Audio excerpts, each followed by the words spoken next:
আলাইকুম প্রিয় শিক্ষার্থী। তো এখানে আমরা একটি সারণী দেখতে পাচ্ছি। সারণী থেকে দুইটি প্রশ্ন দেওয়া হয়েছে। তো সারণীটা আমরা খেয়াল করি। 41 থেকে 50, পর্যায়ক্রমে 71 থেকে 60 পর্যন্ত। তারপর গণসংখ্যা 20, 25, 15, 10। তো ক নাম্বার প্রশ্ন করছে এখানে প্রচুরক শ্রেণীর উচ্চসীমা, নিম্নসীমা এবং মধ্যমান। আর খতে বলছে প্রচুরক নির্ণয় করো। তো ক নাম্বার প্রশ্নটা আমরা নির্ণয় করি যে প্রচুরক শ্রেণীর উচ্চসীমা। তো প্রচুরক শ্রেণীর উচ্চসীমা বের করতে হলে আগে আমাদের নির্ণয় করতে হবে প্রচুরক শ্রেণী কোনটা, এটা আগে আমাদের জানতে হবে। তো প্রচুরক শ্রেণী হচ্ছে সর্বোচ্চ গণসংখ্যা যে গড়ে সেটা হচ্ছে প্রচুরক শ্রেণী। তো সর্বোচ্চ গণসংখ্যা হচ্ছে 25, তাহলে শ্রেণীটা হচ্ছে এই যে এটা, মানে এগুলো লেখাই আছে যে শ্রেণী, এখানে সব এইটা শ্রেণী, এটা শ্রেণী, এটা শ্রেণী, এটা শ্রেণী, আর এগুলো গণসংখ্যা। যেহেতু বলছে প্রচুরক শ্রেণী, তাহলে প্রচুরক শ্রেণী হচ্ছে কি সর্বোচ্চ গণসংখ্যা। তাহলে সর্বোচ্চ গণসংখ্যা হচ্ছে এটা, প্রচুরক শ্রেণী হচ্ছে এটা, শ্রেণী হচ্ছে এটা। তাহলে এভাবে আমাদের উচ্চসীমা হচ্ছে কোনটা, প্রচুরক শ্রেণীর যে সর্বোচ্চ সংখ্যা যেটা, এটা হচ্ছে কি প্রচুরক শ্রেণীর উচ্চসীমা। যেহেতু আর বলছে নিম্নসীমা কোনটা, তাহলে নিম্নসীমা হচ্ছে 51, ঠিক আছে। তাহলে আর যদি বলে প্রচুরক শ্রেণীর মধ্যমান, তাহলে দুইটা যোগ করে 2 দ্বারা ভাগ করবা, ওটা হয়ে যাবে প্রচুরক শ্রেণীর মধ্যমান। আচ্ছা, এখন আমরা পরীক্ষার খাতায় কীভাবে লিখবো সেটা আমরা দেখাই। তো এখন খেয়াল করি, তো লিখবো যে প্রচুরক শ্রেণীর উচ্চসীমা লেখার জন্য এখানে লিখবো যে আগে প্রথমে আমরা সমাধান লিখবো, সমাধান, ঠিক আছে। তো সমাধান লিখে তারপরে লিখবো এখানে প্রচুরক শ্রেণী হচ্ছে লিখবো। এখানে দেওয়া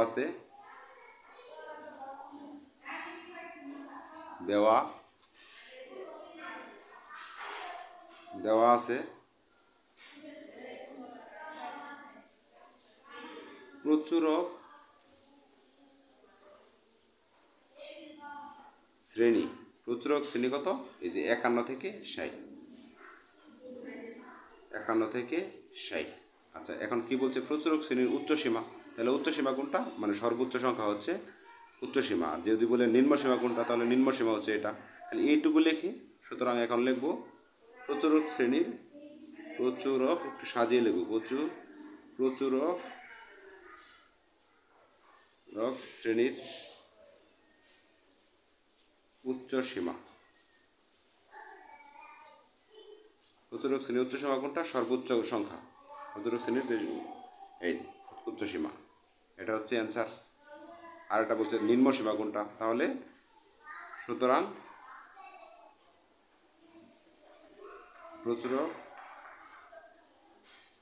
শ্রেণীর নিম্ন সীমা 51, ঠিক আছে। এভাবে লিখবে, খালি লিখবে প্রচুরক শ্রেণীটা লিখে তারপর উচ্চসীমা বা নিম্নসীমাটা লিখে দেবা। আর যখন ওএমআর শিটে এমসিকিউ অ্যান্সার করবা, তখন তো আর এগুলো লেখার দরকার নাই, যেটা সরাসরি লিখে দিতে পারবা যে এটা উচ্চসীমা, ওটা নিম্নসীমা, এটা হচ্ছে অ্যান্সার, ঠিক আছে। তারপরে কি বলছে প্রচুরক শ্রেণীর মধ্যমান। সুতরাং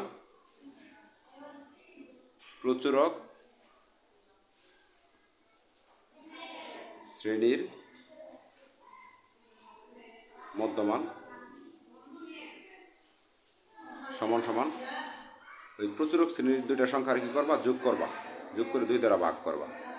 তো 51 যোগ 60, তো 51 আর 60 যোগ করলে কত হয়, 111, 2 দ্বারা ভাগ করলে 55.5, ঠিক আছে। এটা হচ্ছে প্রচুরক শ্রেণীর মধ্যমান।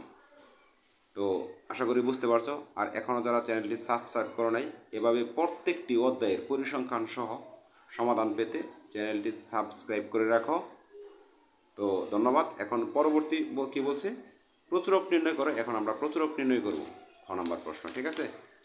তো পরবর্তী প্রশ্ন খেয়াল করি, আমরা একটু খেয়াল করি, ক্লাসটি স্কিপ বা না টেনে একটু মনোযোগ সহকারে তোমরা দেখতে থাকো। তো খ নম্বরে কি বলছে, প্রচুরক নির্ণয় করো। তো প্রচুরক নির্ণয় করার জন্য আগে লিখব প্রচুরক নির্ণয় সারণী, এটা আগে লিখব। তারপরে প্রচুরক নির্ণয় সারণীর জন্য আমরা উদ্দীপকটা লিখব, ঠিক আছে। একটু কোনো তাড়াহুড়া নেই, ঠান্ডা মাথায় খেয়াল করে ধীরে ধীরে লিখব। তো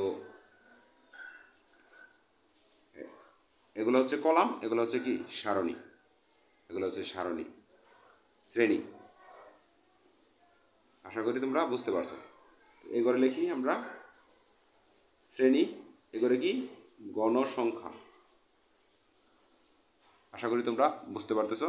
দেখো এখন শ্রেণী কি 41 থেকে 50, 51 থেকে 60, 61 থেকে 70, 71 থেকে 80, একটা করে বেশি আমরা ক্রস দিয়ে রাখি। আচ্ছা, এখন গণসংখ্যা 41 থেকে 50 গণসংখ্যা 20, এখানে 25, এখানে 15, আর এখানে কত 10।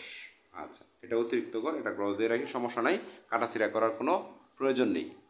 এখন কি বলছে প্রচুরক নির্ণয়, এটা কিন্তু উদ্দীপক মূলত, মানে প্রচুরক নির্ণয় করার জন্য উদ্দীপকটা তোমরা এভাবে লিখবা সহজেই কন্ট্রোল করার জন্য। আর যদি উদ্দীপক যেভাবে আছে ওইভাবেই লেখো, তারপরে প্রচুরকের সূত্র লেখো, তাহলে কোনো সমস্যা নেই। আচ্ছা, এখন প্রচুরকের সূত্রটা আমরা লিখি। তো প্রচুরক আমাদের নৈবিত্তিকে সূত্রও চাইতে পারে যে প্রচুরকের সূত্র কোনটা, যাই হোক খুব খেয়াল করে মনোযোগ সহকারে অ্যান্সার করতে হবে। তো L plus F1 plus F2 into সাইডে এইচ, ঠিক আছে, এটা হচ্ছে প্রচুরকের সূত্র। আচ্ছা, এখানে একটা আমরা সাইড নোট দেব, এল এর মান, এইচ এর মান, F1 F2, মানে F1 L S এভাবে একটা সারণী দিয়ে তোমাদের কিন্তু নৈবিত্তিকেও চায় যে F S F1 এগুলোর মান বের করো, কোনটা মান। তো এই গাণিতিক সমস্যাগুলো তোমরা যদি বুঝতে পারো তাহলে সব ধরনের সমস্যা তোমরা সমাধান করতে পারবে। এখন দেখো, তো এল এর মান হচ্ছে প্রচুরক শ্রেণীর নিম্ন সীমা। এল এর মান কি? তো প্রচুরক শ্রেণী হচ্ছে এটা, প্রচুরক শ্রেণী হচ্ছে কি এটা, ঠিক আছে। তো এই নিম্ন সীমা হচ্ছে এল এর মান। দেখো, তো এটা আমরা সাইড নোটে এখানে দিয়ে রাখি, না দিলেও হবে, তোমরা বোঝার জন্য কিংবা গাণিতিক সমস্যা সমাধানের জন্য দিয়ে রাখলাম। আর এইচ হচ্ছে শ্রেণী ব্যবধান, শ্রেণী ব্যবধান কত 10। পরিসংখ্যানের ক্ষেত্রে মনে রাখবা এই প্রত্যেকটা সংখ্যার ব্যবধান কত 10 করে, মানে 41 সহ 50 পর্যন্ত, 51 সহ 60 পর্যন্ত, ঠিক আছে, ব্যবধান কত 10 করে। F1 এর মান কীভাবে বের করবা? প্রচুরক শ্রেণীর যে গণসংখ্যাটা থাকবে, পূর্ববর্তী যদি কোনো গণসংখ্যা থাকে তাহলে ওটা মাইনাস করে দিবা, যদি না থাকে যা আছে তাই F1 এ বসাই দিবা। যেরকম 25 থেকে আমরা পূর্ববর্তী গণসংখ্যা মাইনাস করলে কত হয়, 25 থেকে, এই যে 25 থেকে F1 এর মান মাইনাস করব, 25 মাইনাস 20 দেখাই দিলাম। 25-তে 20 মাইনাস করলে কত 5, কিংবা সরাসরি 5 লিখলেও হবে, এখানে সাইড না করলেও হবে, ঠিক আছে। আর F2 এর মান এখানে দেখো, প্রচুরক শ্রেণীর গণসংখ্যা যদি পূর্ববর্তী গণসংখ্যা না থাকতো তাহলে এখানে F1 কিন্তু 25ই হইতো।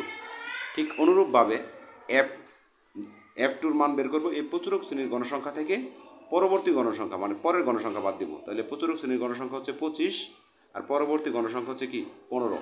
তো 25 থেকে 15 বাদ দিলে কত থাকে 10। আশা করি তোমরা বুঝতে পারছো F1 এবং F2 এর মান আমরা কীভাবে বের করব।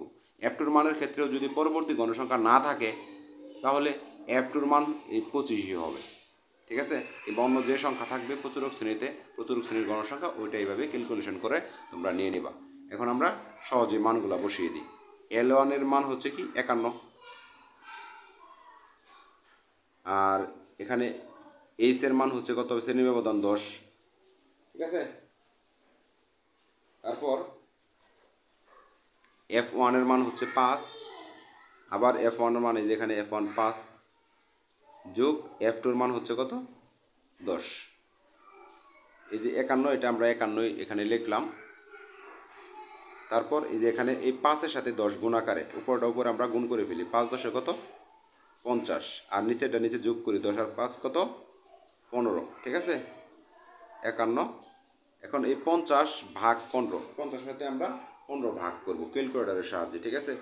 50 ভাগ 15 ক্যালকুলেটরের সাহায্যে ভাগ করে যে মান আসে সেটা লিখব, 3.33, ঠিক আছে। এখন এটা যোগ করে দেবো, এই 51-র সাথে 3.33 আমরা যোগ করে দেব।